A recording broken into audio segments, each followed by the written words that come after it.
And welcome back to this week's edition of Dispatches from Shed Quarters. I am Mike. And I'm Jason. And we're joined by Alexander Keese. Hey, cheers. Well, I know. I don't know. How high are you today? No, I'm not. No green prism this week. Okay. No. I whatever you want to do, man. No, not this week. No. But it did go better than I expected. It was more enjoyable than I really was expecting listening back to it. I was gonna say you can't remember. I couldn't remember a lot of it because I remember getting a couple of those texts. Dude, what did I say? Do we have to do it again? I'm so sorry. It's like it was fine, man. It was fine. Yeah. No. After I've actually listened to it twice. So okay. just to really get the feel. Okay, am I happy with it? Like, that kind of thing. Like, is it something I'd want to revisit? And you know what? It was pretty fun. You like that one? I did. All right. I think there's a place for that on this show. And not all the time. No. Maybe once a month kind of thing. Maybe something like that. Special occasions. Yeah. Days that end in Y. Yeah, exactly. Yeah. It has been intimated to me that maybe I need to get high with you. Well, I say what you will. I think there was a bit of a contact high going on. Not maybe a little bit. Not fully by any means, but I could see a bit of a difference in your demeanor. I was just having a great time, and it was fun. Well, I know you like fucking with me, so. Well, I know. It's like, here's an opportunity to take this to a different level. And I said, Jason has taken himself to a different level, and now I have to step up my game and figure out keep up with the Joneses. How I can fuck with Jason when he gets all fucking blazed. Oh, please! It's not that hard. Next time. Okay, there will be a next time. Absolutely. There's absolutely no doubt about that. Yes. I will have to have proper snacks. Well, no, I wouldn't go that far. Well, because then it'll end up being a half an hour of just ASMR.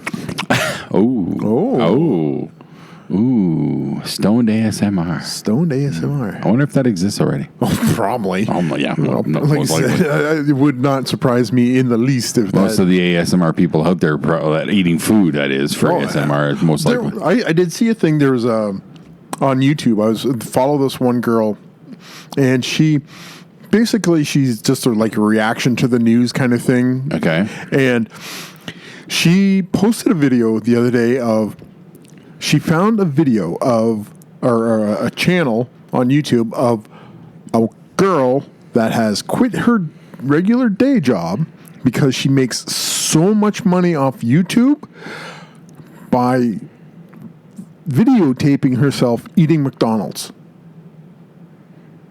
This is the worst. I know. It's amazing. That's the aspect of it that really pisses me off.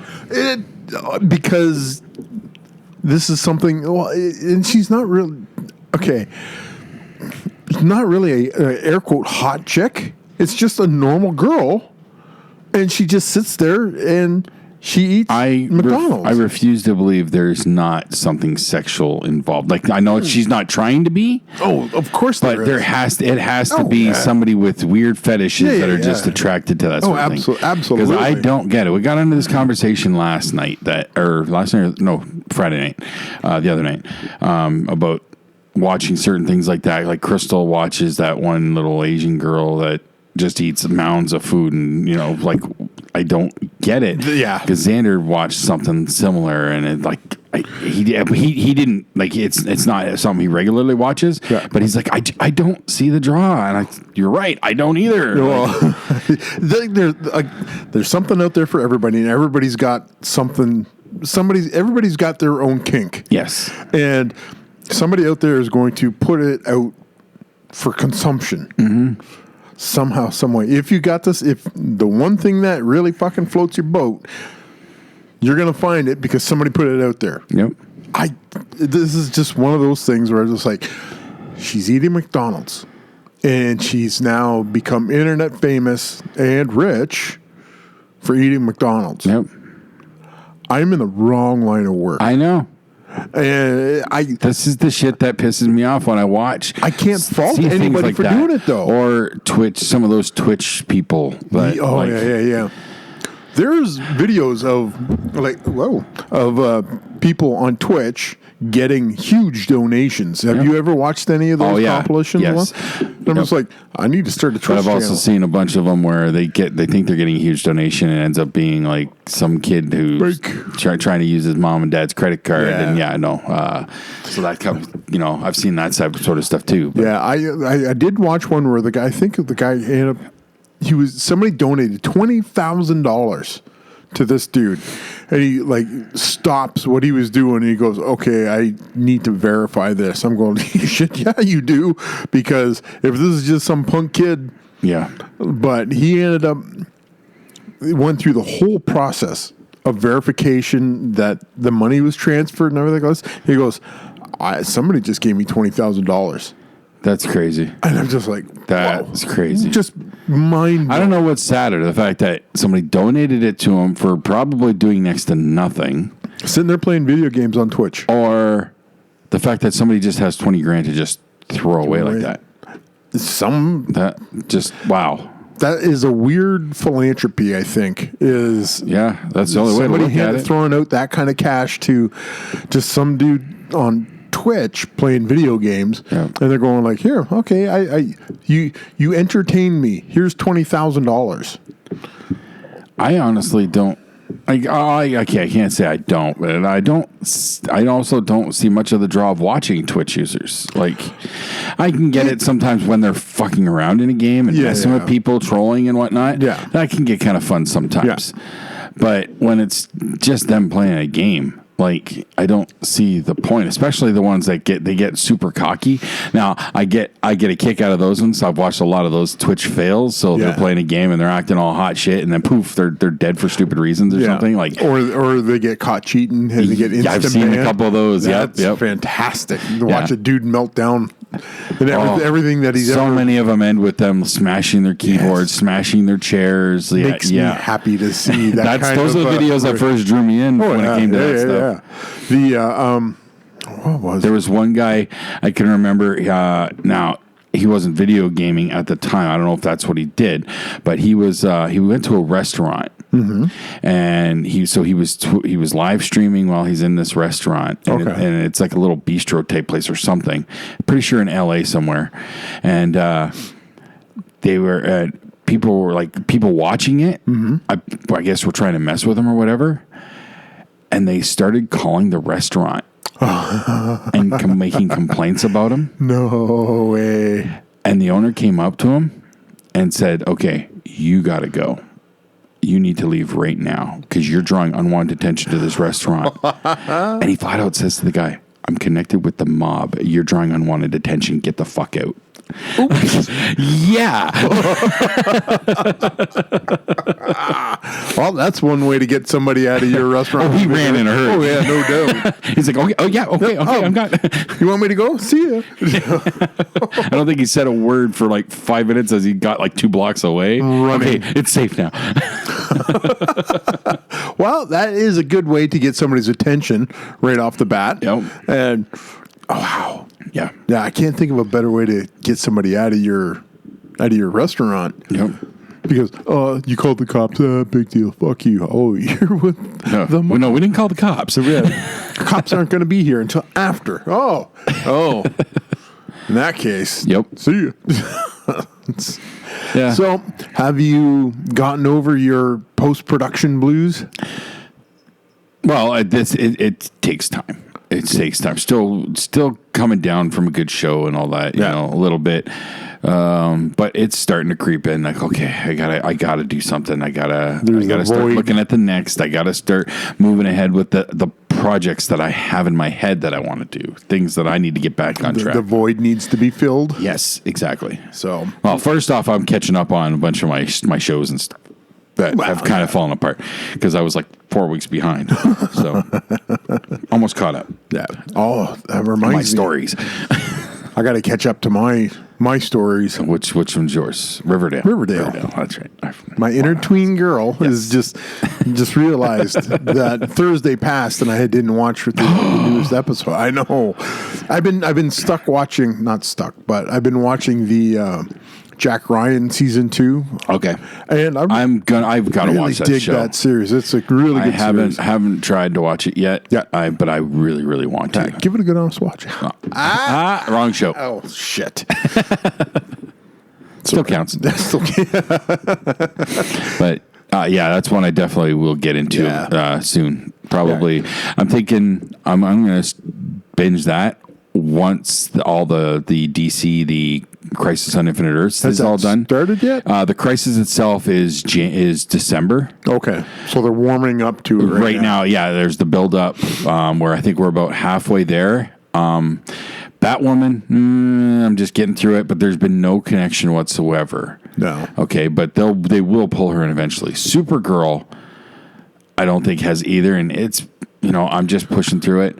Arrow, however. Oh, yeah? Directly leading to it because when last season ended, Ollie left to go work for the Monitor to prepare for the Crisis. Okay.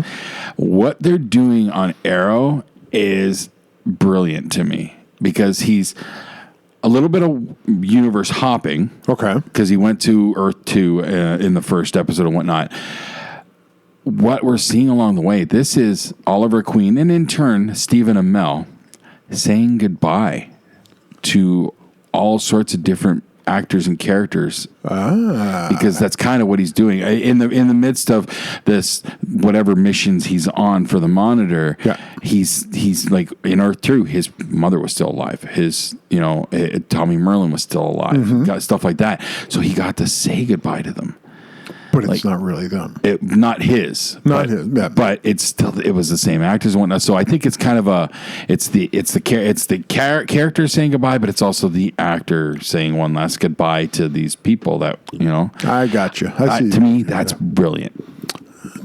That's a guy that's got creative control and he's using it well. Yeah. Now he has I think it's a movie. Stephen Amell and his brother Robbie Amell, who's also been on those shows. Didn't even know he had a brother. I think, Robbie Amell. I think they did a movie together recently that's either just coming out or coming out soon kind of thing. What's that one called? I can't remember. I saw one ad for it quickly. And hold on a sec. To the IMDb's. Yes. So keep talking. So yeah, loving what they're doing with Arrow. And Flash is building it up really well too, but that's in a different realm where Oliver has accepted his fate because he's supposed to die, or at least the Monitor has witnessed his death. Okay. And he's accepted that and is doing what he has to now. The Flash has also been told that in order to end the Crisis, the Flash must die. Yeah. He's come to grips with it. No one else will. Okay. Everyone else is struggling with that concept. Stephen Amell, Amell. Yep, that's it. There it is. So that's a different side of that same path, different side of the coin, if you will, between Arrow and Flash, all headed in the same direction. Really good writing. It's really working for me. Flash, Arrow, Heels TV series pre-production. Code 8. That might be it. He plays character Garrett. Does it also show Robbie Amell in the cast there? 1 second. Yep, there it is. Okay, that's it. Okay, so Code 8. A desperate young man possessing special powers clashes with a militarized police force after committing a petty crime, based on the short film. Oh, it's two of them together, which they didn't do a whole lot of on Arrow and whatnot. I think they might have crossed paths once. If that. Okay. So I'm curious. I'm a fan. Come to think of it, I think I did see a trailer for that. Didn't stick. I saw it deep once. In my memory. I saw it once, and I just know it's both Amel's together, and I'm like, okay, I'm curious. I'm cool. That's cool. So, yeah. Huh. So I'm almost caught up on my stories, and I'm happy with that. Now you got time. Now that I got time. Works good. Watched a couple movies last night to because I haven't watched a whole lot of movies. Then I watched 2 fresh movies last night. you did? So yes, I'll be. I did see. Was it the Never Ending Story? Well, that was just on TV yesterday morning when I got up. Steph was pissed. Because that is probably the most heart-wrenching scene from my childhood. Yeah. It stuck. I can't remember the last time I saw that one. Oh, it had been a while for me. So what was the one I was thinking it was? Dark Crystal. Nope. Yeah, that was the one that I've watched recently. Okay. But I haven't revisited Dark Crystal in a very, very long time. It was something But else. it was never one of my favorites. Really? No, I lean more towards Labyrinth over Dark Crystal. Labyrinth is good too. Yeah, and that's one I do want to watch. I have not watched it in a very long time, and I do want to revisit that. Yeah. So, did you know there's also been 2 sequels to Neverending Story? What? Well, it's based on a German novel. Okay. The movie, which, deviates somewhat, but not a whole lot apparently, is only the first half of the book. Really? Yes. I had no idea. They made 2 sequels in the early 90s, I think. Were they German language? Well, no, they were all filmed in Germany, but I don't think they're German language. But it's not the same cast. Well, they kept There's too much time for the quiet. cast, Yeah. I seem to. I don't think I've ever seen them, and I think I maybe remember seeing one of them on a shelf somewhere, like at Blockbuster or something at some point. But I wouldn't even know what they. yeah. Huh. Okay. But there are 2 more movies after sequels. Neverending Story. There should be a lot more though. It's a Neverending Story. You would think. Yeah. You would think. Yep. That ends on such a down note. Oh, wait till the next one. But yeah, that's cool. No, I had no idea. But that's cool. So yeah, Crystal went out last night on an impromptu ladies' night out thing with her paint crew. Okay. The lady she does her paint classes with. Yep. So I was home alone, and I'm like, nah, I kind of felt like just vegging at home. Being by yourself for a while. Yeah. You've been hip deep in people for the last month. Kind of, yeah. And and like I said, I've been missing out on movies and stuff, so I need to build up the repertoire for the Madhouse podcast and find something to write about. You have things that you responsibilities. Yeah. So I don't want to get into them too deep, but I watched Super 8 for the first time. J.J. Abrams, Steven Spielberg. That one, yeah. I don't think I ever did see that one. I finally did. Okay. J.J. Abrams definitely, because there's lens flares everywhere in that movie. There's that. That's, I think, where the lens flare gimmick started, was that movie. That one, yeah. Because there's a lot of it. It's just like a lot of it is unnecessary lens flare. Yeah, any lens flare is unnecessary. Well, I think in certain small doses, like Star Trek had a couple that I think worked really well for it. Well, okay, I think JJ got lambasted for all the lens flares that he was doing and putting in his movies. And Super 8 was one of the worst ones. And then that's when he got onto Star Trek. Everybody's going, "Oh my God, this is going to be nothing one giant lens flare." Then I think JJ went, "Oh, fine." He had a couple but again, I think they worked in that sense because of where they were. Yeah. Super 8 has them, and it's just unnecessary. Nah, it's just like, now, I did enjoy Super 8, so it was pretty cool. I could definitely see the homage that they were going for to like Close Encounters and E.T. and whatnot, so could definitely see all that. Those are 2 I have to watch, and I haven't seen in a long time, but I should probably give. Now, which version of E.T.? With or without the guns? With the guns, the original, the only version. That I know it's the remastered Star Wars all over again. Crazy. And somebody had posted a picture of the original VHS, not the original, but like the theatrical version VHS tapes of the Star Wars, and it became an impromptu bidding war on people commenting. And I think they're like, "No, this is." I have my a collection. box set of the THX remastered, not where they added stuff, just where they cleaned it up. Oh, I have that, and I checked to make sure. Yeah, I wanted to make sure. I checked the first one because we have one working VCR in our house. Or at least they did have. I don't even know if they still have it upstairs, but I was able to check it when I bought it. I bought it at a yard sale. Yeah, I put in A New Hope. Oh, it was zip forward to the cantina scene. Han shot first. Of course he did. Of course he did. Well, it was He's changed for the always special edition, so I wanted to make sure. No. I had to make sure, and no, Han shot first. So. I am an OG Star Wars nerd. That's right. And Han shot first. Yes, he did. Oh, he was a scoundrel. Yes. And fucking Greedo had the drop on him. Yep. So it's not Han's fault that Greedo wasn't fast on the trigger. Mm-hmm. Han shot first. Yep. Actually, Han defended himself. He felt threatened. Yep. So it was justified. Yep. So. Amen. Yeah. Thus endeth the rant. So. And the other one I watched, I'd heard about. It came out a couple years ago. It's called I Think We're Alone Now. It stars Peter Dinklage. Uh-huh. Short film. No. No, he's a guy who apparently in this world, this is where there's a lot of details not given. Short on details? I'm stealing that one. Okay. He's appears to be the only survivor in his town from some sort of event.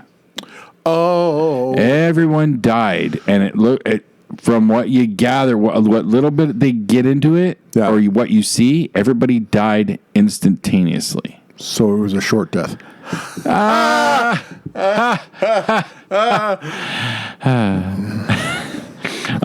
he's the only he's the only one alive in his town, and we don't know how much time has passed. It's just this movie picks up. There he is entering a home, and he goes in. He finds any bodies. He wraps them up in blankets or shower curtains, whatever. Yep. He takes the bodies and he buries them out in a field, and he cleans the entire house. Like, he cleans the house. He takes some pictures of the people because he keeps a collection of the pictures from bottom to middle. Boom. Jeez. You didn't see that one coming down, no, did you? I didn't. But he cleans the entire house. You can use that one too. And then leaves it. If you're going to steal my material, take it. And then one night, there's fireworks going off nearby. Oh. And he goes searching because he hears noises the next day. And sure enough, he finds there's a young girl, like a teenage girl, maybe a little older. Yeah.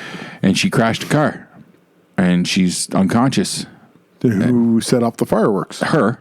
It must have been her. She's the only one he finds, right? Mm-hmm. Movie progresses.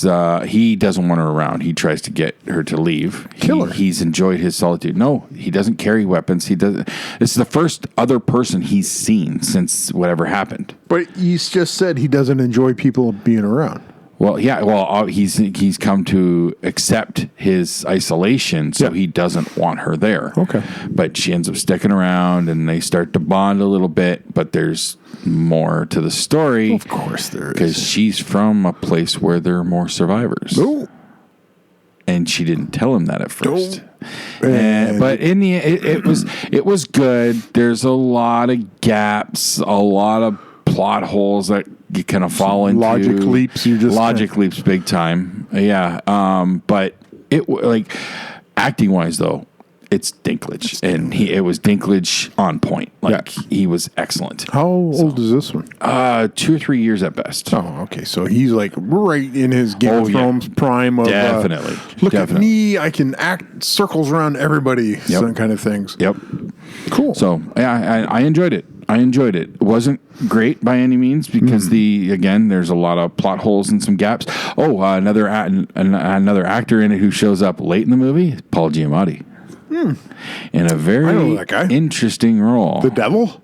Not quite. Oh. Not a nice guy, though. Oh. Deceptively.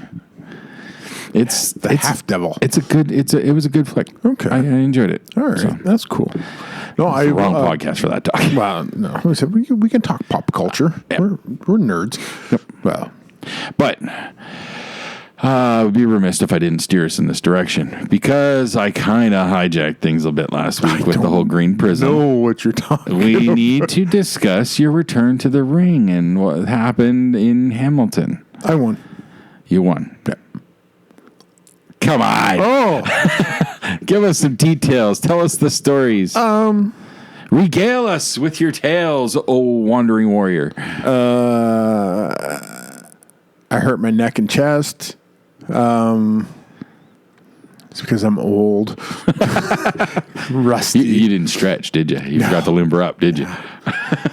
Said I popped 4 Alpha Brains and a Monster Energy drink, and I went, good to go. Yeah, because that's the answer. Well, it's an answer to a question, not the right question that was asked at that point in time, but it was an answer to a question. Good show, really good show. Is at the Steelworkers Center in Hamilton, small hall, and I think it was 185 people sold out. That's it. That's capacity. 185 people. Wow. So, crowd was hot the entire night. That's key. Yeah. The crowd's got to be into it. Yeah, they were glad to see the GWM boys back. Okay. Because what was the last show? We figured out about 2.5 years ago. That long? Really? Yeah. Wow. Yeah. So I would have put it at under 2 years. Wow. Nope, 2.5 years. Wow. And the response was amazing. They said when they finally said, yeah, we're going to do this again, people went, okay, take money, please. And just went out there. Who opened the show? That was, I should have wrote this stuff down, but good matches. Five matches on the card. Tim Copeland took on Rune Main for the heavyweight title, and he ended up capturing the title from Rune Main. Congratulations! And in the process, broke 3 ribs. Oh, ouch! Yeah, that was a painful thing. I teamed up with Bam Bam Giovanni, one of the youngest members of GWN. He came around when he just turned 17, 18 years old. I think, yeah, the one time I got to come up to Hamilton there, he was there, and I think he told me at that point he was really fresh, really green. Yeah. So he did it. He did it the way you're supposed to do it.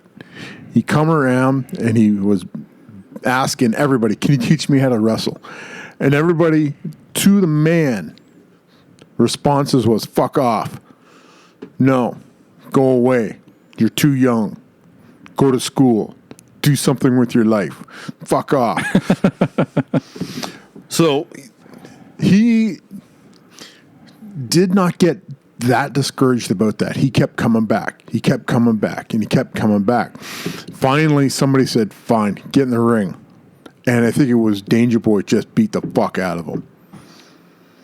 And they're going, "Well, here's our smallest guy. Why don't you take him on in a match?" And Bam Bam's going, "Oh, well, what could go wrong here? My friend, you are about to get a lesson." But meet Danger Boy, who's legitimately wrestled around the world. Yeah. So I teamed up with Bam Bam.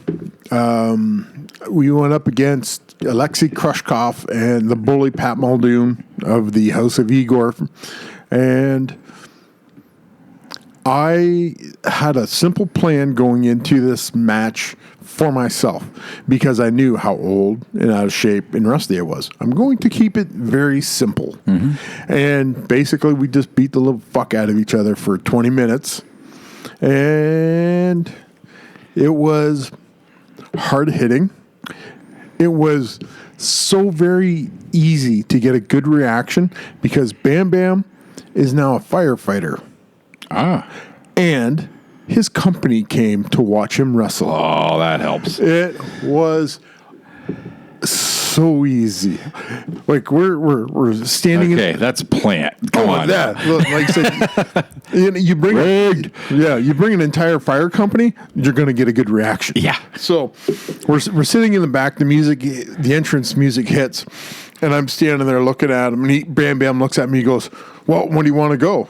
I'm going, I'm not going out there first. They didn't come to see me. So he goes, well, when do you want to go? I went, now. And like, he goes out there and the roof came off that building. And I'm just like, this is going to be such an easy night. Yep. So we went out there and Bam, give as good as you got. oh yeah. They said we were all. There's one picture that got posted. It looked like he might have been hitting a knee strike on Muldoon. That was a good shot. Yeah, that was. I can't remember who took that photograph. I think it was one of the fans.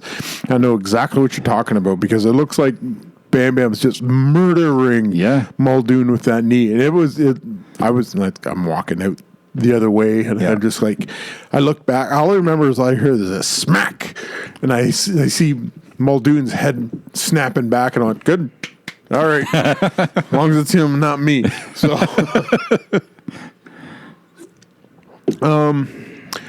great reaction. Great reaction all the way around. Everybody had a great time. Anyone else suffer any major injuries?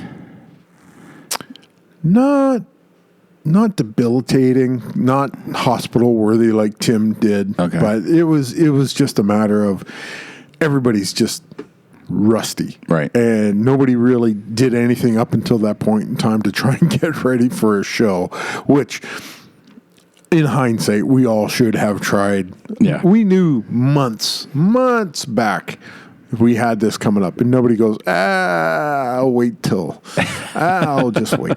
And it was just one of those things where it's just, but it all came together. Yep. Nobody got seriously hurt besides those couple little mishaps there, but nothing super debilitating. Tim's 3 broken ribs. That's pretty bad. Yes. But that's not training related or anything. That was probably just oops, right? Misplacement. It was. Or would you blame ring rust for that? Yes, to both. Okay. So it was just one of those freak accidents that happened. It was just an elbow was in the wrong spot. Yeah. And said Tim came down on it, and it was like instantaneous. You could see it on the tape where I think he hit a crossbody off the second rope, and he instantly grabs his ribs. Okay. I was like, yeah, he's hurt. So it was just one of those, just shit happens. Just bad luck. And he said he just, on the car ride home, it was just like both of us just chewed up. Ow, yeah. ow. It's like, don't hit too many bumps. And I'm not really trying. And I'm trying to get home as fast as I can. Speed bump. Oh, no. The worst part about that was I was scheduled for overtime on Sunday morning. Oh. So we got home about 2 o'clock in the morning, which then turned into 1 o'clock in the morning because of the daylight saving time or back to regular time. And I dropped him off. I go, hey, let me know how things go, if you got to go to the hospital or anything like that. And he goes, yeah, talk to you later, brother. So I grabbed some food because I was hungry. I came home and I was eating my tacos. I'm like, I have to go to bed. And I laid down, and it just, sleep wasn't coming. No. I was like, fuck. So 2 hours of sleep, getting up at 5 o'clock in the morning to go in for my shift. I'm just like, it's going to be a long goddamn day. Between my neck and my chest and zero sleep, it was just a brutal Sunday for me. Well, you're still kicking now.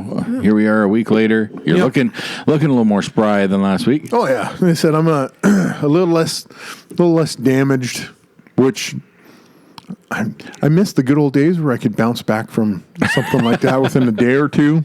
I don't know if I ever had that ever in my life. Well, I think it was Brent texted me. He goes, "How you feeling?" I said, "This hurts, and this hurts." He goes, "Wow. You and Copeland's pain tolerance amazes me." I went, that's the name of the game. You have to be able to take this stuff because if we were on a schedule like somebody that actually was like a full timer, you don't have time to recover. No. You're constantly in pain. That's, the WWE, I don't know what their schedule's like now, but used to be a meat grinder. Yeah. They used 5 days a week. Yeah. With travel in the mix of all that. So it's not as bad as it was back in the day for them, but it's just if you do like 3 shows on a weekend, like Friday, Saturday, Sunday, you're gonna need the rest of that week to heal up. It makes me think of being the Elite when Matt Jackson had the problem with his back. Like that, he worked with that for months, and then was finally able to get a few weeks off that went miles for his recovery. Yeah, this is if you're a full timer, you do not get the opportunity to heal up as well as you should to be able to perform at that level. Now, that's just the nature of the game. Mm-hmm. So, as for the show from, I would say, a management perspective, they were very happy with the show. I know the people from the Steelworkers Union, they were extremely happy with the organization of GWN, getting everything set up, having everything like professional. Yeah. Everything was professionally done. Like I said, they were happy. No freezer lids got dented? No. The building is still in one piece. No holes in the walls? No. They were, like I said, no ceiling tiles got kicked in a flip or anything like that? No, actually, I've seen videos of that.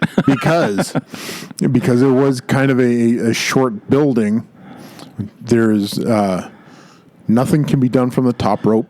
I did see that roll. Yeah. And you can't go over the top rope because, again, if like an errant leg is going to go flying through the air, you're going to catch a ceiling tile. Okay. So all top rope stuff has been banned in the GWN for now. But didn't somebody break that rule? It was not me, so I was your... well, I wouldn't expect you up there anyways. No. It's a whole lot of beef for gravity to be fighting against. Nope. I said, way back in the day when I was much younger and not rusty, I've done stuff off the top rope. Not a huge fan, but it looks pretty spectacular and... there is something to be said about a big man coming off. Yeah, the top, yeah. I think the most spectacular thing I ever did, nobody ever saw it. Yeah, it was in training. I was working with Danger Boy, and we were doing a match in the training hall. And Shooter goes, "Okay, finish has to be from the top rope. Mike, you're winning." We're like, "Huh?" And we're just like... You're thinking in your head, time to bust out my 450? Oh, yeah, that's exactly what I was thinking. So me and DB were going through the thing and said we finally figured it out. And I put DB on the top rope. I climbed up, picked him up. So we're both standing on the top rope. And I hit an over-the-head belly-to-belly suplex. Okay. So for me to do this correctly, I had to just huck DB as hard as I could. Just a sack of potatoes. That's about it. So I end up just taking a flat back bump from the top rope. Right. Just bam, right in the middle of the ring. And all I hear is, ow. And I look over. Yeah, if you landed in the middle of the ring. Right. This is where DB is now tangled up in the turnbuckles on the opposite side of the ring. So wow, what had happened is I threw DB, took my bump. DB hit maybe a foot in front of the turnbuckles and bounced into the turnbuckles, then bounced back out of the turnbuckles. And we're both lying in the middle of the ring just like, this is a terrible idea. And Shooter's going, you still have to pin him. So I slowly crawl over and I just gently lay my hand on DB's chest. And they're like, 1, 2, 3. And then DB kicks out at 3. I was like, really? You can't give me that, huh? But it was... Nobody will ever see that. And it was... That's where you're whispering at him, if you kick out, I will legitimately kill you. Yeah. We went through a lucha libre kick as well when I was training. We did a bunch, like we just now tried this to is do something different I've never heard before. No, because it was a fucking disaster. That's why. So we were trying to go through all the different styles of wrestling, and we focused mostly on Japanese strong style, that Kings Road stuff. So, well, not all the time we're going to be able to wrestle this kind of style. So we started to throw some lucha into the mix. So we're going on and on. DB is standing on the outside. He goes, okay, Mike, hit your tope. And we're like, huh? What? He goes, hit the ropes, run back, just dive through. Okay, if you don't know what a tope is, it is a dive in between the top rope and the middle rope. And if it's done well, it looks fantastic. If it's done like I did it, it looks like somebody just chucked an anvil in a fridge and then tried to throw the fridge with the anvil in it in between the ropes. I've seen videos of that sort of thing with a husky dude trying to do that and his feet get caught and he ends up face planting basically on the end of the mat. Oh, really? Yeah. Didn't look like you, but... Oh, no, because I go, tope, huh? So, yeah, DB's on the floor. He goes, all right, run up, put your hands on the rope, push them down, and just kind of pull yourself through. All right. Run over, hit the ropes, dive through, put my hand on the second rope, push the ropes down, kind of pull myself through, and my feet hook the ropes as the rope bounces back up. And it kills all forward momentum that I had, and I pivot down, and I smash my chest on the apron, and then fall unceremoniously onto the Not floor. on the apron. That's the hardest part of the ring. It is always the hardest part of the ring. Every time. Every time. The ring itself could be made of feathers, but that apron, hardest feathers on the planet. So I hit the ground, bam, right at DB's feet. He goes, "Great, do it again." I went, "Nope." Nope. I can taste my spleen now. Yeah, so no. That's not going to work, DB. Not going to work for me. He goes, all right, it's probably for the best. I went, yeah, you think? So we had a lot of fun. I could picture you attempting to try and do an acai moonsault. No. But it ends up looking just like a coffin drop. Yeah, or I do like get a shitty rotation on it, and it's like head first right into the mat like a lawn dart. Like Lesnar at WrestleMania. Yeah, just like that. Because Joe Rogan looked up that footage on one of his podcasts that I listened to recently.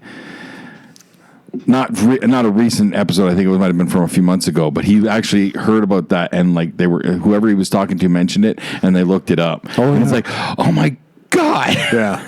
Should be dead. That just tells you how superhuman Lesnar is. Yeah. Or was back in the day. He not doing that kind of shit. No. But apparently he used to do that in OVW. Yes. And the problem with that is in OVW, they use steel cables for ropes. Okay. WWE uses ropes. Really? Yes. Really? Really. If you look at the ropes on the Raw ring, it's just like manila rope or whatever tape. I had no idea. Yeah. So he was used to the spring and the bounce he could get off of the cable ropes. Right. So when he tried it at WrestleMania, like he had hit it in practice, Yeah. but practice is not 3/4 of the way through a match when you're tired and sweaty and blowing up. So Not to mention the end of a night where those ropes have probably loosened up a bit from the entire show. exactly. So yeah, So that was a disaster just waiting to happen. But it was it's an impressive sight. when I think of big guys doing Vader. high flyers, Vader. Yeah. But I go to because we both saw this at the same time. Although we were in the same building, but we weren't together. It was at the KBD Hall for might have been a WrestleMania or some WWF pay per view in Toronto. Rikishi off the top of a cage, Off the Hell in the Cell off the Hell in a Cell. That's right. into the bed of the truck. I remember we could feel the tremors here. Yes, that was one of the ones that's just like, this is a terrible idea. It was Rikishi versus Val Venus, as I recall. I think. Which just boggles the mind when you put those names together, like Rikishi versus Val Venus in a Hell in the Cell, and just like Rikishi had been pushing 4 bills, right? oh yeah, Yeah, and easy. yeah, I remember watching it. No, and it hit, and I could have swore I felt tremors. Yeah, because they were in Toronto. Yeah, like I said, they made it as safe as they could for him, but still, Yeah. Yep. from the top of the 25,000-foot steel cage. Hyperbole. It has to be. Yeah. It's all to the bed of a truck. I think. I think they was. called it 30 feet, but from the inside of the ring, it's actually closer to 20 or something like that. Yeah, he said you're at best the top of a ring post is usually 7 to 8 feet tall. The top of a ring post From the floor. from the floor. Okay. So your ring posts are 7 to 8 feet tall, Okay. and then if you put a cage on that, you're looking at maybe another 8 foot. 10 feet. Yeah. So you're looking at, we'll generously call it 15 feet Okay. from the top of the cage to the floor, Right.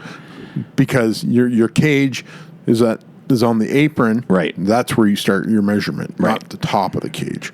So we'll call it 15 feet. Okay. And that's still too stupid high to be falling off of. Yeah. So Especially when you're that size.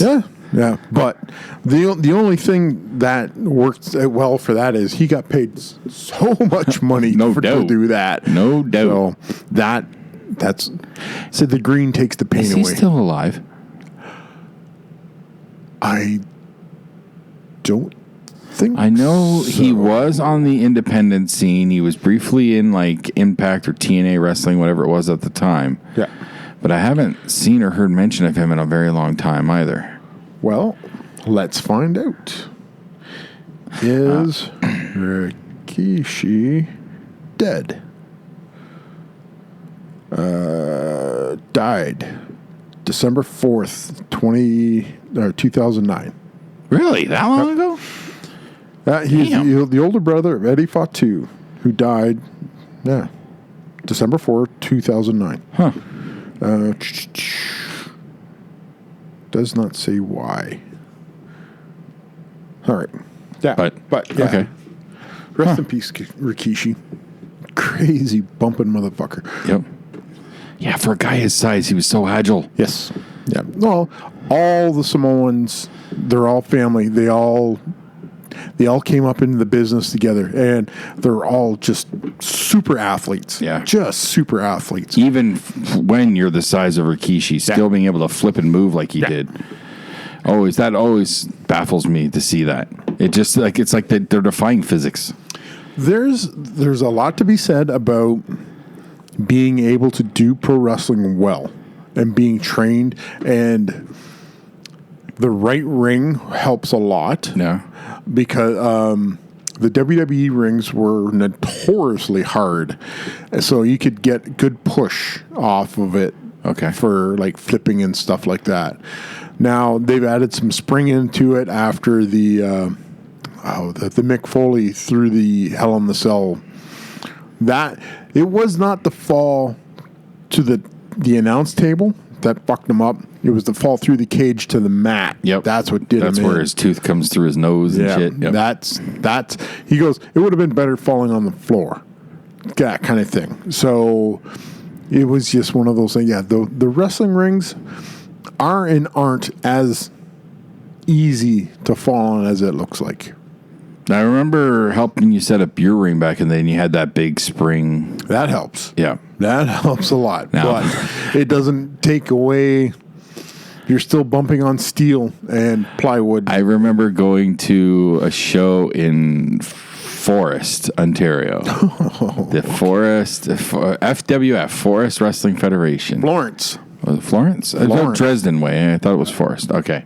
Well, anyways, I can remember going there. Their ring was a trampoline with old mattresses underneath it. Yep.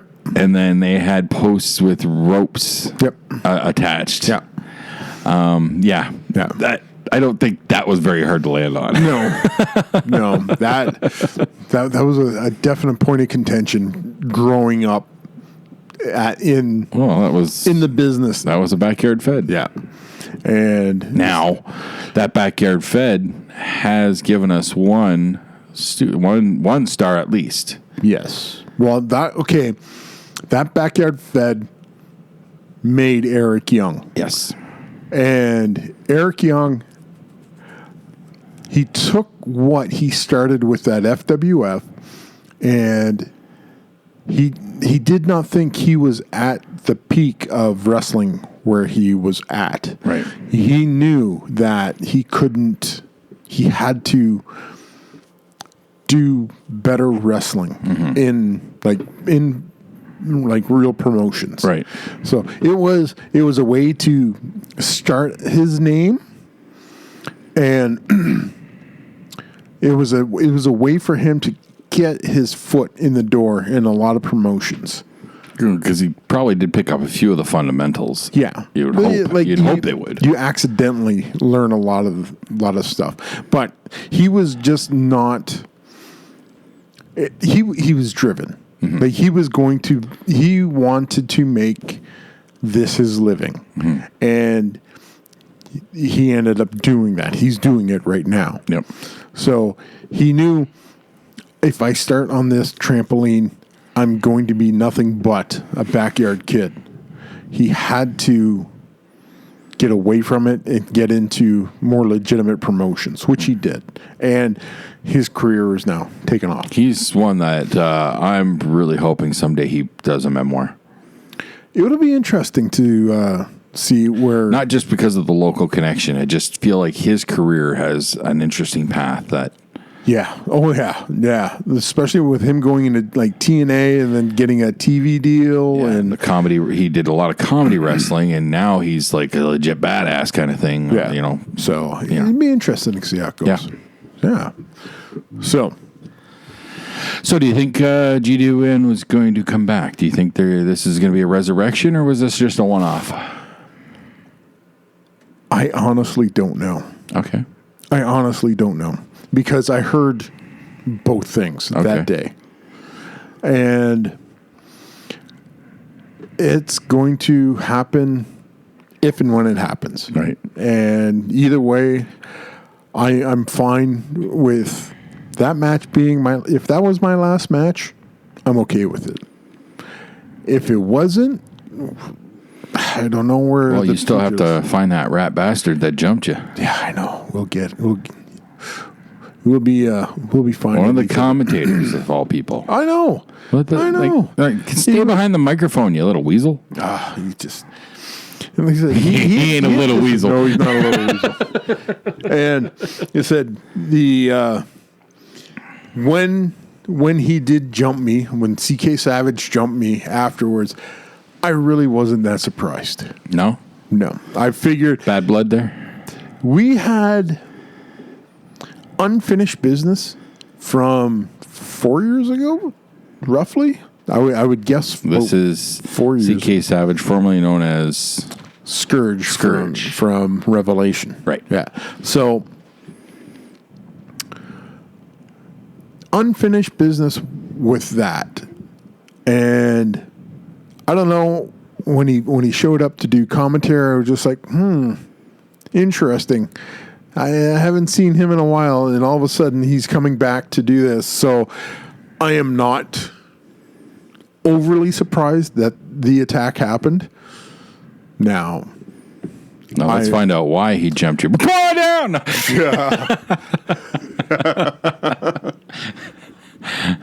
That'd be cool, but no. Yeah, that'd be something. I'd have to let the dog out of the dining room. Chomper 6 balls. Oh, get him. So I for one, I hope that this is a return. I'd like you to, because I know you've been missing that, and you would like a little bit more. You've told me on a few occasions that you feel like you had just a little bit more that you'd like to give or maybe do. Or when I went back 2.5 years ago, we did those couple shows 2.5 years ago. I had made the conscious decision to try and make it as best I can. I give it all my effort, and then whoop, out goes the rug from underneath you. And just kind of like, well, damn it. And I felt unfinished business. Okay. And you need just a little bit more for a little bit better closure. Yeah, that's if this is the closure that I think it is, I'm okay. You're okay with it now? Yeah. Huh? I'm okay with it because I went in. But you're not averse to doing a little bit more if you get the opportunity. If my phone rings, I'm not going to not answer it. Okay. That kind of thing. So I'm I don't know where it's going to go. And to do, I have to get ready, that kind of thing. Mm-hmm. But how hard do I have to get ready for something that I don't know? Yeah, unless you know for sure, is it worth the effort? Exactly. So there's different levels of effort in how I'm going forward with my health. Mm-hmm. So there's let's maintain, and then there's let's get into wrestling shape. Right. And those two just do not line up at all. Mm-hmm. So it all depends. Time will tell. Yeah. I, for one, I hope, because I wasn't able to see this one, I hope you have at least one more in you, and I can experience. I put the link up for you. No, but I want to be there. Oh, okay. I want to be there. I'll bring my sign, my old Team Tap Out sign that I still have. But doesn't matter if it's not Team Tap Out. It still counts. It still counts. Okay. It's still real to me, damn it. I love that NWA Power has that guy do, he cut that promo. Yes. That's fantastic to me. That was that dude right in the heartland of old school wrestling. That is the people that make the wrestling industry what it is. Yep. And like I said, it's still real to me, damn it. Okay. Everybody knows. Mm-hmm. Like I said, the curtain's been peeled back. Yep. But there's people out there, they go to the Avengers and they go, the Hulk, the Hulk just punched the fuck out of Thor. Nah, not really. Right. But you suspend your disbelief for the amount of time that you're there. You enjoy the show. Mm-hmm. There's a lot of people out there still enjoy the show. Yep. So, and that's where, like I said to Kenny Omega in London, watching New Japan, watching him and the Bucks, and getting that, it made me like wrestling again. Because WWE has kind of lost that in a lot of aspects. Yeah. Their product is not the same, No. and it just doesn't have that.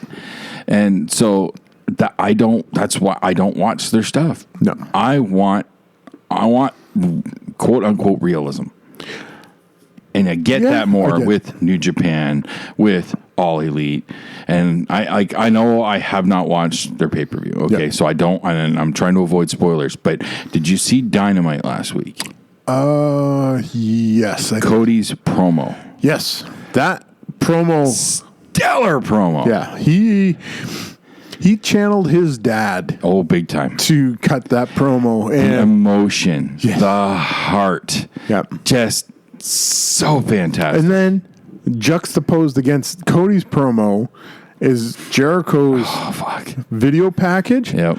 I was in tears. I was laughing so hard. That was so brilliant. Yep. So brilliant. To take Cody's video package and then just flip it. Yep. And I just like, brilliant. That's absolutely Jericho. brilliant. That's what Jericho has been a master of for a large portion of his career. Soul Train Jones. You give him anything. Oh, yeah. And he's going to turn it and sell it. Yep. Yeah. And I harken back to WCW. Well, Goldberg had the entourage. He had Ralphus and the Jerichoholic Ninja. awesome. Like, and it worked. Yeah. The crowd started to love to the point where Ralphus actually became a thing for a little while. Well, Like, okay, you said when it first came out, it was so ridiculous. Just such a ridiculous premise. Everyone's going like, "What is this?" And then Jericho believed his own bullshit long enough to make it work, to make it to make it real. But it's what he did it to parody Goldberg. But he threw in a little bit of Spinal Tap in there. Absolutely. Because they got lost a few times. Jericho is being Jericho. He can't not have music references in Yep. everything that he does. So to do the Spinal Tap homage, that's fantastic. Yes. That's Jericho. That's what he does. So, And here we are, 30 years from that point, yeah. still gold. Yeah, me and Jericho are the same age. Really? Yeah. Wow. We're both 48. Wow. Where'd you go wrong? I don't know. Because you did not include your own version of a Ralphus or a Michaelholic Ninja. I know. See, you were missing those. That's the X factor you were missing. God. So much. I could have been your Ralphus. So much I've done wrong. I could have been your Ralphus. Where did my life go wrong? Oh, here we go. Would you rather? Oh, here we go. Would you rather? Hold on. Oh, okay. Hold on. Okay. I've been, and I might have asked you this before, but I don't think I've ever asked you this on microphone. And I've always been curious about this. All right. I don't know what to call it. Your infatuation, religion, if you will, with the Norse mythology. Religion. It is a religion. Faith. It is. Yeah. Okay. I assumed as much, but I don't think I'd ever. But where does that stem from? Where did that all come from? Did you just pick that up at some point, or is there more to it? I've always been curious, and I figured, you know what, this is a good place to ask.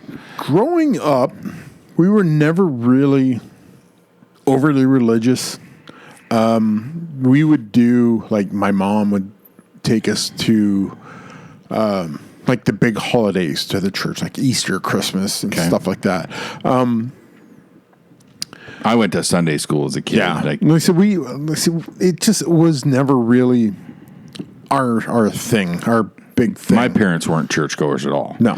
But Like- I went with cousins and whatnot. We went to Sunday school. And I did brigades, which is like the church version of Boy Scouts. Yep. I did that up until, I don't know, grade 6, 7, like whatever the top you could for that. Okay. There was no senior level. The brigades was your preschool, and then like basically high school was like, they called them sentinels, and there was no sentinel troop in Chatham. So my brigade stopped at that point. But that's the extent of my churchness. Like, I've never been much of a church guy. Oh, okay. No, like we never really were either. Growing up, I said I've always read, and I'm a voracious reader. So I kind of exposed myself to different thoughts, different, like, just reading everything I could get. Like, I lived in the library, and then just finding weird books and different ways of thinking and stuff like that. Flash forward, we were probably pushing 15 years ago.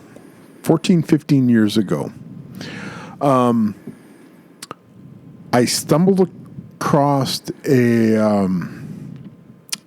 bookstore, the Mystic Bookshop in London, like was one of my favorite places. Heard of that place? Yeah. So we would go down there and I would look at the different books of like magic and witchcraft and different faiths and different things like this. I started to read up on this. Like it was one of those things where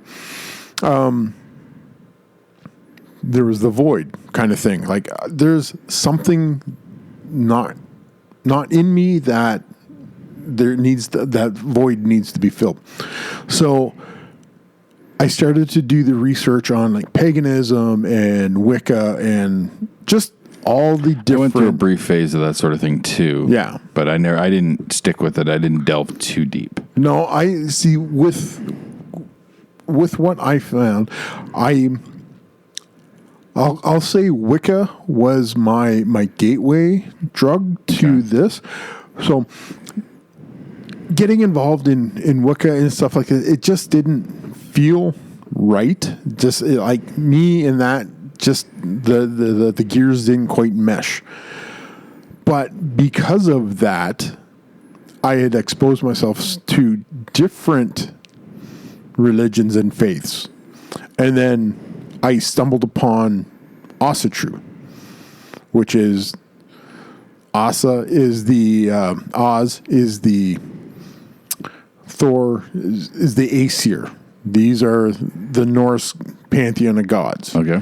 And that when I started to get into like deeper meaning of that, deeper reading of that mythology, I was like, this is it.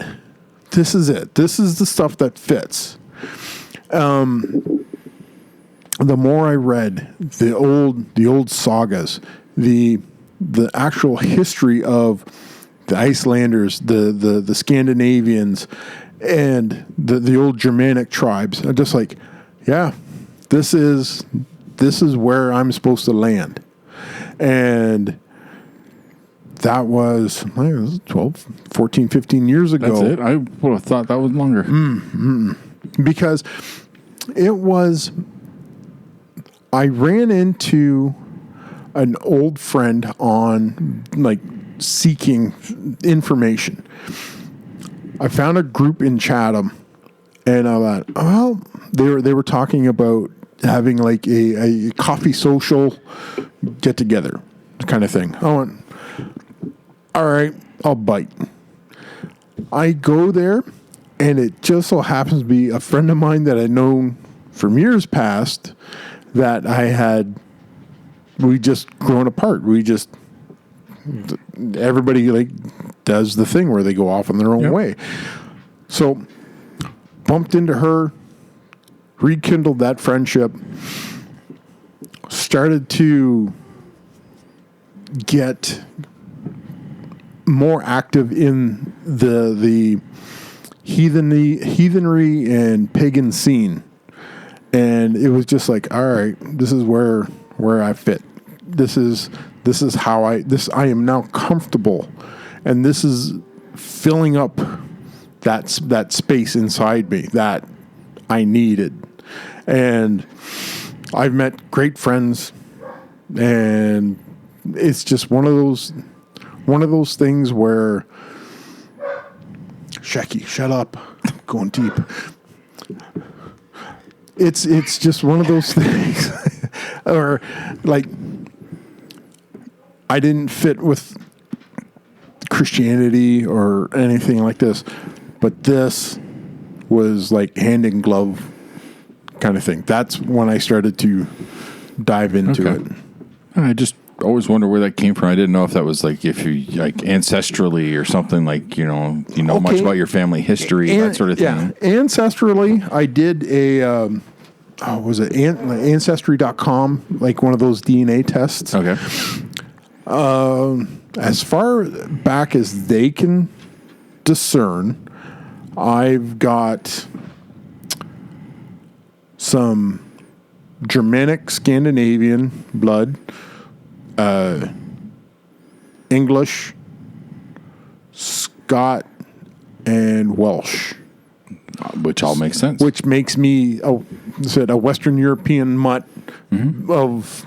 So I'm like right there. I'm a northern Western European. You in some sort of a genetic level, you could be distantly related to like Ragnar Lothbrok after he invaded the England. Something along those lines. There is something.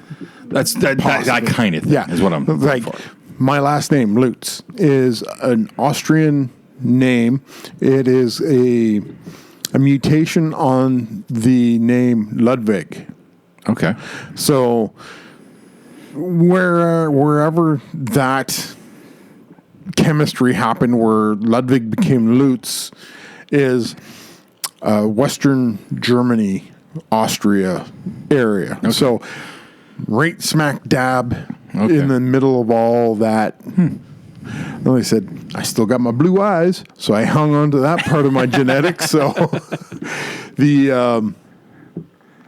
and such pretty blue eyes. I know, isn't it though? So you just get lost in those eyes. I know, I do. I look at myself in the mirror, and go like, "You fucked up your entire life. What's the matter with you?" Oh, but your eyes are great.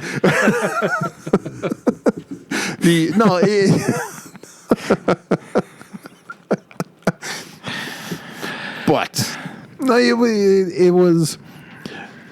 Is there like there's a term called epigenetics where they talk about where somebody who's never ever seen a snake in their life is scared of snakes because somewhere down your ancestral line somebody got scared by a snake, and that imprinted snake's bad kind of thing. So there's a weird thing called epigenetics that might or might not exist. So it's just one of those, like, everything could have changed, like, come out differently. It's just a matter of this is where. Well, that stems down to look at the odds of you being you. You know, right from a genetic point, your parents had to meet all that stuff, and then everything. You know, you are you, and you are 1 in a billion kind of thing because there's no other like you, you know, that sort of thing. It comes down to that sort of thing. Yep.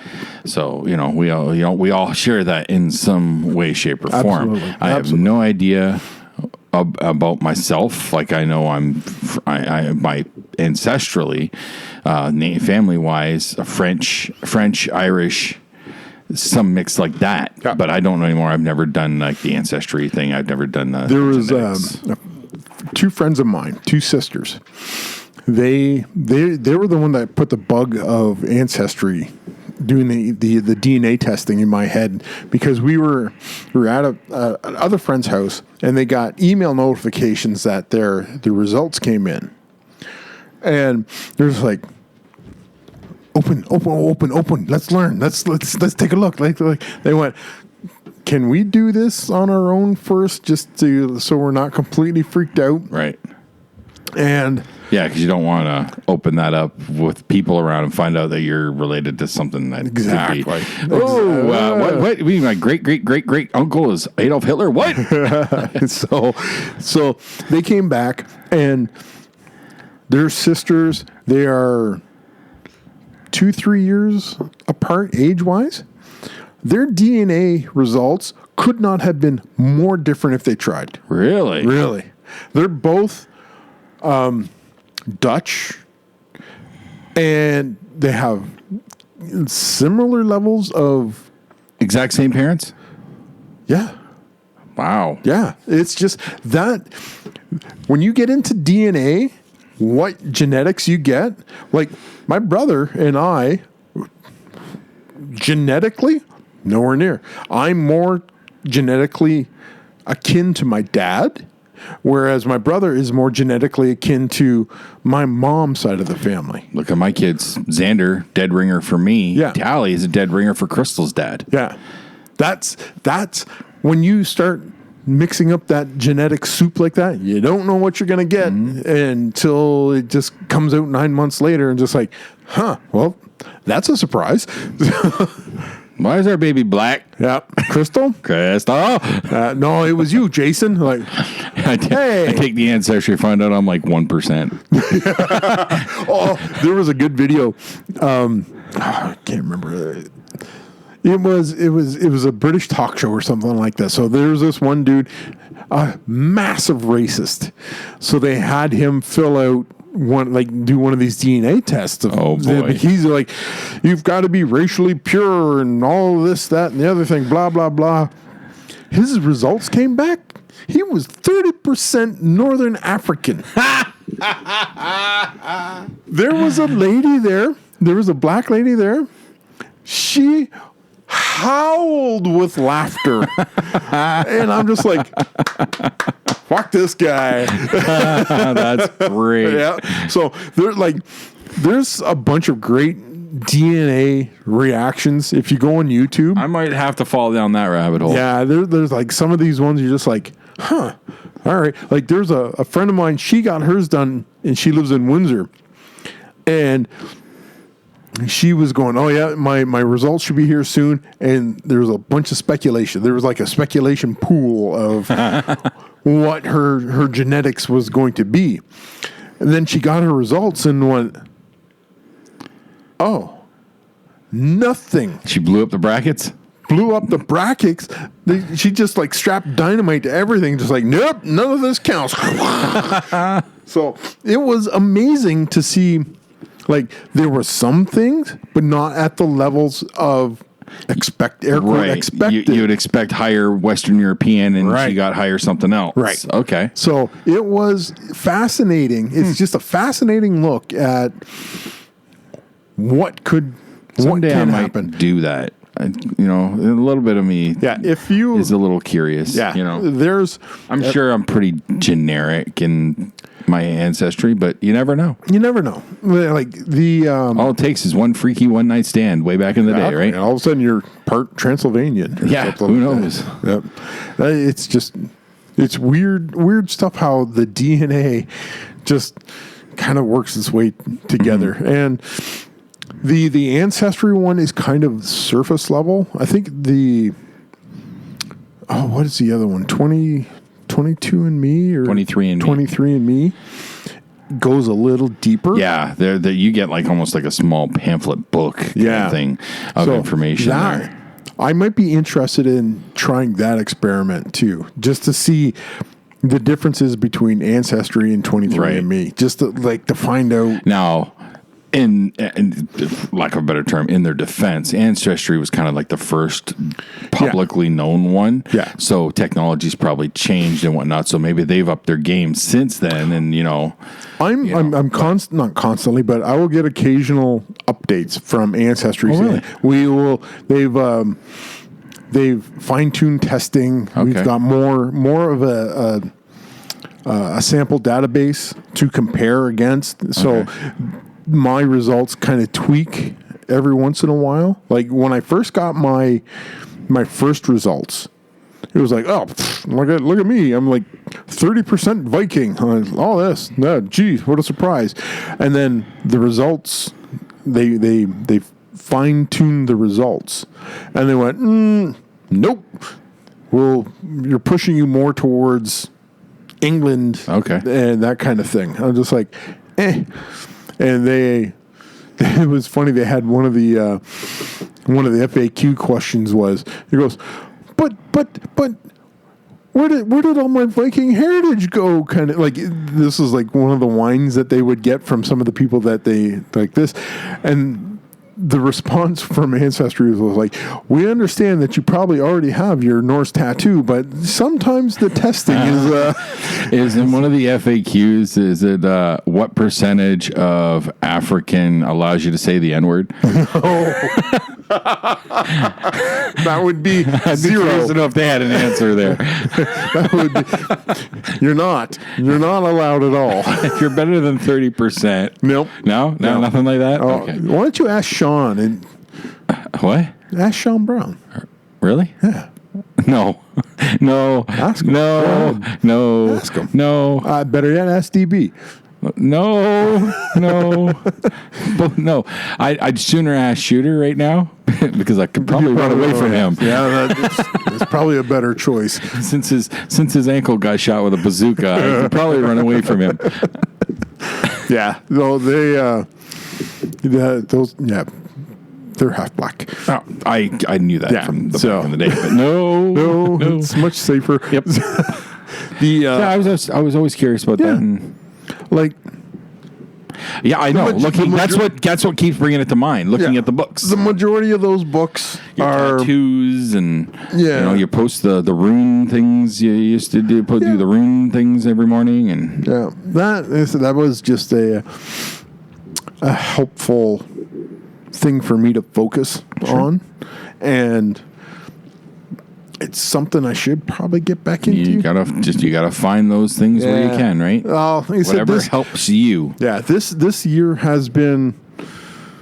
I keep going back to it. It's probably been one of the most turbulent years I have ever lived in, and trying to focus on some things is just like downright impossible, because it's just I'll start down a path on this one thing, and it's like, that's very insignificant in the greater scheme of things. Like, fuck, yeah, you're right. And then moving on kind of thing. But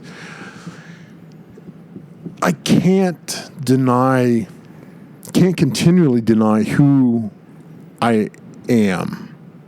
There's a lot of me that keeps thinking about, like, well, I did this. This is who I think I am.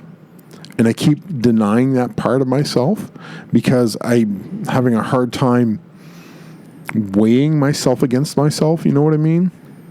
And it's just confusing, and it's just something that I have to work through. I have to find the things that make me happy. I've never really been able to put it to words. I could never describe it, but that's basically how I felt for probably close to a year now. Is I don't know who I am. Yeah. That's where my lack of self-confidence, all that stuff, that all stems from that. Because I got things I want to do, and I don't do them because I don't know if it's right, if it's what I should be doing, that sort of thing. It's, everybody struggles with that. Yeah. So. Yeah, that's true. The whole being able to get out of your way long enough to do the things that do make you happy, that's the trick right there. I can say doing podcasts feels like a natural fit for me. I enjoy talking like this. I enjoy, especially more pop culture related, of course. That's just my wheelhouse. Yeah. But it just feels natural. It feels comfortable for me to do it. Yeah. Well, like I said, I started this one as the personal journal type thing for my own therapy kind of thing. And when I asked you to come in, it was just like, this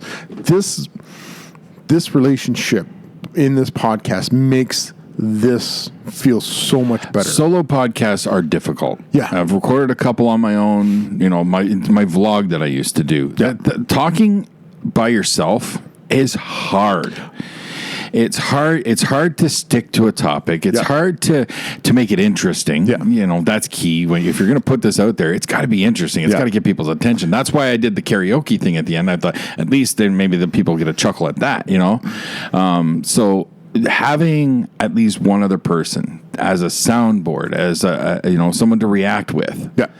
That's key. That's important. I think I said this before. I can't remember. Probably on this show, but I remember watching a fails video on YouTube, and there's a girl there vlogging, and some dude walks up behind her, leans in, he goes, "You're just not that interesting." And I watched that, and I went, "Well, what the fuck am I doing?" That's one of my biggest fears doing all this. Yeah. That is huge. When, as soon as someone says that to me, I can guarantee you I will probably walk away. Yeah. Because I will take it that way. I'm not the type that's going to rise up and prove them wrong. I don't think I have that in me. No. So I thought the exact same thing. When I heard that was the shot across my bow. And it was just like, and it shook my confidence to the point where I'm just like, who am I to think that I can do a podcast? I'll be honest, doing this with you, and I've probably said this to you before, and I'm not trying to blow smoke, kiss ass, whatever you want to call it. I enjoy this a lot. It's a highlight of my week when we get together to do this. I enjoy this. I have so much fun. I just like hanging out with you, dude. I agree. Okay, that's why I consider you my best friend, because we have this dynamic, and it can be somewhat abusive. I admit I'm a masochist in that respect. I've resigned myself to that. If people enjoy it, great. If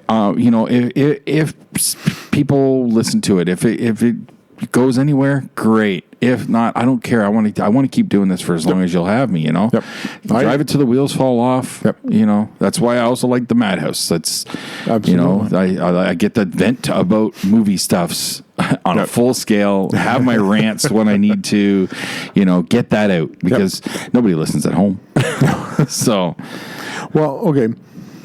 I got Mags hooked up to listen to this show now. Oh, yeah? Yeah. So she goes, I haven't even listened to the first one. I said, we've done 16. Woman, hurry up. I'm not even going to, Crystal. It's not Crystal's thing. I've tried to get her to listen to some like Babylon back in the day. She'll chuckle a little bit. It's just not her thing. Yeah. She's not a talk radio type person. No. So see, I think that's the big thing right there.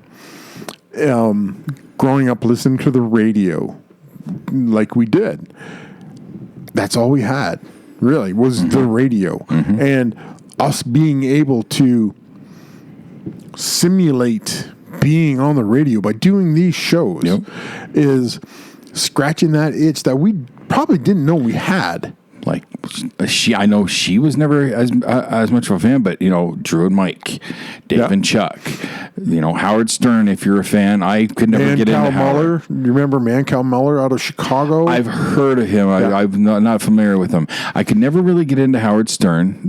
There was a brief time where he was available locally from out of Detroit. Could never get into him, but I was a big fan of Drew and Mike back in the day. Wandered over to Dave and Chuck. Followed them when they switched stations and everything, and still a fan. Well, I don't listen hardcore, but I do listen when I can, and and to me, it's the same type of thing. That type of morning show is kind of the early predecessor to podcasting as we know it. Yeah, and another one that is the Coast to Coast AM. AM radio show used to be hosted by Art Bell, and it's now hosted by George Norrie. Is basically the weird and eclectic stuff. Like they talk. George Norrie right now talks to like people that are experts on angels and imagination and stuff. Like it is the weird and wonderful stuff that we like. Is that Coast to Coast AM show is one of the shows that went. I go back to, and I'm going like, I have it on my phone. They have a best of, and it's just like 10 to 15 minutes of a 4-hour show. And it's just like, give me more. That kind of thing. It's just the weird, awesome stuff. Joe Rogan goes in that direction. Yes. So that's definitely inspired by. Has to be. The Rogan stuff is the evolution of the long form conversation that TV and radio couldn't get, just because how things are played out money-wise that way. But podcast now is like, I've listened to a Rogan show. He went 4 hours, 5 hours. That's one of the reasons why because I started getting into him briefly a few years back. Back when one of Kevin's first times he appeared there, and it was over 4 hours. And I'm like, okay, I can't stick to a 4-hour epic like this. I can't. He trimmed it back. sometime between then and now, he keeps it to like a tight 215, 230 at best, Yeah. you know, and that's much more palatable. I can take that. I think it all depends on his guest because Well, yeah, scheduling is gonna be a big factor. scheduling is a big thing. But when he had, what's it? Shit. Can't remember his name. Anyways, All the ones I've listened to recently, which are all have been with, I think within the last 6 months or Yeah. so, have all been at under 230. yeah. I think the some of the ones like if the information gets really in depth, that's when you start getting your 3 hours. And then if some of the ones like somebody's like gone right off the rails, then you're going to get into the 4 or 5 hour ones, the marathon ones. I haven't seen one of those in a while. So fantastic. They get so can't. God damn it! This is going to bug me. But they got so high and so drunk, and they just kept going. Kevin was on last week. I did listen to And that. I listened to it, and Joe was, because they Sober recorded in October. October. Joe was sober, but Jamie wasn't. No. So Joe had to take a pee break in the middle, and Kevin's talking to Jamie, and Kevin ended up giving him some of the snoogans, I think. And Yeah. Well, I'm not sober October. which I gotta try and find some of that. I don't think you're going to find that in Canada. I gotta find it. Yes, I know. That's something I'll be looking for on a Yeah. road trip. Jesus. International borders, bro. Yeah. No. Yeah. I'm gonna have special shoes made with the heels hole. No. No, you're not. No. Okay, I'll smoke it there. Outside Kevin's house. He's not going to be there. You don't know. He's on tour. He stops home for a day or two in the He's middle. not going to be there. I don't care. I still want to go. I want to go. I know where it is. I've seen it on Google Maps. And Dave knows exactly where it is. I know. I know. Okay. If we're going to drive that far, Then we have to drive that it little would bit be further. it would be remiss of us if we did not take the extra 2 hours. And we could turn it into, if we can make a day of it, because he's not far from the Chinese Theater, which is also the Walk of Fame. He does not live far from there. No. Like Google Maps shows it like a few blocks. I'm still very leery about driving through California traffic. Yeah. Oh, you want to drive? Sure. All right, we're taking your car. You want to take my shit box across country? Fine by me. We won't be able to walk. I'll stretch out in the back seat. Good luck with that. Landon seemed to fit. Landon's like a third your size. No, a quarter of your size. That's fine. It's fine. So, would you rather? Well, sure. All right. Would you rather Oh, have a 10-minute, uncensored, unrestricted conversation with yourself from 5 years ago or when you were 5 years old? I'm not sure, but you may have just lost a kid. Uh-oh.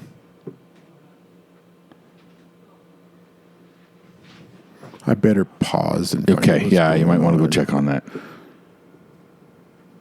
Well, we're going to have to end this show right now. This is just something came up, but we will we'll be back next week. So for Mike And Jason. we will talk with you next week. Bye-bye. Bye.